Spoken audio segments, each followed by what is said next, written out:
3 days ago, I arrived in Calgary for the first date of my tour with Rebel Media to have a discussion about freedom of speech and talk about my journalism in the UK. We had a great event, a lovely event, a real peaceful event. And as I come out after the event, what seemed a bit like a SWAT team pulled up and whisked me away, arrested me, handcuffed me, took me into this building here, which is the Immigration Centre of Calgary, and then released me after a number of hours, released me with conditions that I cannot leave Calgary. So I was due to speak in Edmonton the next day. They made it specific that I wasn't allowed to go there, and I'm not allowed to go to Toronto for the final part of my tour. So the conditions all seemed about that. We've now tried for 48 hours with legal teams. Ezra's hired a law firm.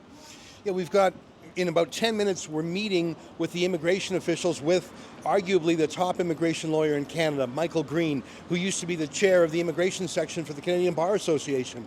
He's a top gun, and our goal is simple, to revise that release condition to allow you to go to Toronto.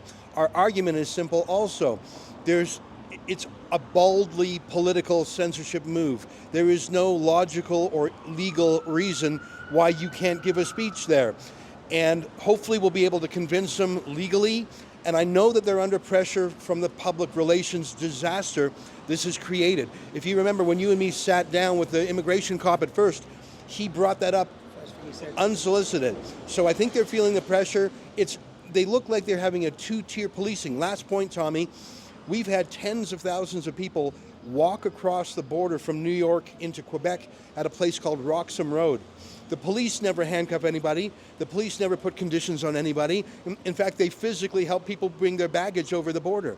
So this is two-tier policing. Hopefully we'll be able to iron that out in the next hour.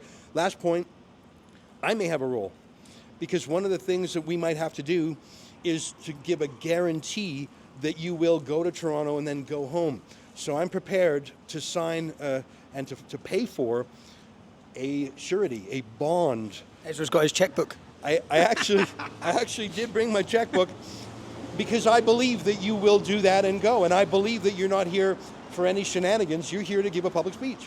That's it. And there would have been no shenanigans. It would have been done quite quietly if they hadn't done this. And I said the same question. I said, if someone comes here, if I said tomorrow I want to claim asylum, you're not going to tell me I'm locked in a certain city. They're allowed to walk around the whole country, even if they're unlawfully here, they're allowed around the whole country. And the maddest thing is, I haven't been charged of anything, and they haven't mentioned deporting me. So it literally is just about controlling me. So hopefully we're going to go and meet these lawyers now, and hopefully we're coming to Toronto. Yeah, I hope so. So we're here with our legal team that's been hired to try and get around these conditions with Michael and Navi. So Michael, just what are we expecting today? What are we here for today? So we're going to be meeting with the Canada Border Services Agency. They've kindly agreed to meet with us to review terms and conditions of your release. And we're trying to get a relaxation. Hopefully they'll be agreeable to it so that you can go to your speaking event in Toronto on Sunday. Did they give any comment, or do you have any view on how this looks around freedom of speech in Canada? Well, it's hard to say. I mean, the optics of it look bad. They look like they were trying to prevent you from speaking publicly. That may not have been their intention. It's the effect. So we're hoping that they'll walk it back. And you think we'll have a decision off that soon, off them? I think we'll find it soon. It may not be today, it might be tomorrow, but I think we'll have a decision soon. And if they don't agree to relax the conditions, is there another process? Can we go through to court? Yeah, so we've already put them on notice that if they don't agree, then we want to have an expedited hearing to determine, to make our submissions why they should relax your conditions. Well, I'm incredibly grateful that you took this on such short notice as well, so thank you. So, I have my passport back. I'm on my way to Toronto, which is a massive win. Which wouldn't have happened without your support and without the lawyers, okay? It just wouldn't have happened. I wasn't even allowed to go home. I'm now going to travel to Toronto, give my speech, exercise my free speech in the best way possible at an event. You can still get tickets to that. It's at tommytour.ca. It's on Sunday. And yeah, I've had my my passport returned. Ezra, what's your thoughts?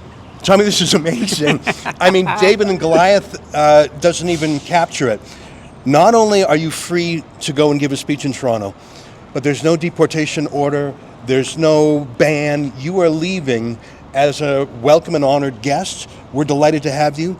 And every single Canadian who saw that arrest the other day knows that has never happened before. Trudeau has never arrested, let alone sent 8 cops to arrest someone for immigration reasons. He's never banned them from traveling. It was two-tier policing. And I want to thank our super lawyers for fighting for freedom. I haven't got their legal bill yet. If you want to help me, go to SaveTommy.com. but all credit to the lawyers. And I want to tell you, sometimes you think you can't win when you fight the I didn't think government. we could win. But you got to try. And today's a great victory day. Congrats, Tommy. Yeah, no, I'm happy. And Michael, thank you. My pleasure. My pleasure. I'm glad that you had a positive outcome. It was a great outcome. I wasn't expecting that outcome either, if I'm honest. I wasn't expecting it. And Yes. I know that behind the scenes you were looking at every other avenue of what we could legally do, if not. Yeah, no, we were looking at the other options, and frankly, this was the best option and the one we hoped for. And luckily, they were very reasonable about it. I got to hats off to them. They did not have to do this, and I'm just glad they did. So am I. And I don't think without your support, Navi, as well, thank you. Thank you so much. We're glad at the positive outcome and looking forward to that event on Sunday. Without lawyers, honestly, without lawyers, I'd be stuck in Calgary. It's my daughter's birthday next week, which is what I was concerned about. I didn't want to say it publicly. It's my daughter's birthday. I weren't even allowed to go home. So I'm not just allowed to go do my tour. I've got my passport back, okay? Free to go. So I'll be going to Toronto. I'm excited. I'm shocked as well. And it is a David versus Goliath, and it shows, for me, it proves that what's happened this week shouldn't have happened. I should have been free to go to Edmonton, I should have been free to travel this country, I should have been free to give my discussions and my talks, and now I'm coming to Toronto, so make sure you're there, tommytour.ca, all right? Let me make a final thank you to Justin Trudeau, because if he hadn't arrested Tommy, this whole thing wouldn't have blown up. 30 million people saw the video of that arrest, and he turned this into a free speech crisis, and we won. If he had just left you alone, Tommy, you would have done your tour and gone home, and it wouldn't have been a big deal. Justin Trudeau once again shot himself in the foot. You helped increase freedom for Canadians. I just wanted to say that. Do you know what I'll say as well? Do you know those officers couldn't have been nicer the entire time? From true. start to finish, yeah? It's true. So even when I was arrested and got to a police station, they could not have been nicer. So they didn't want to do it. It was very clear they did not want to carry out that action. They were forced to. So yeah, I'm on the way to Toronto, man, and I'm buzzing. See you later.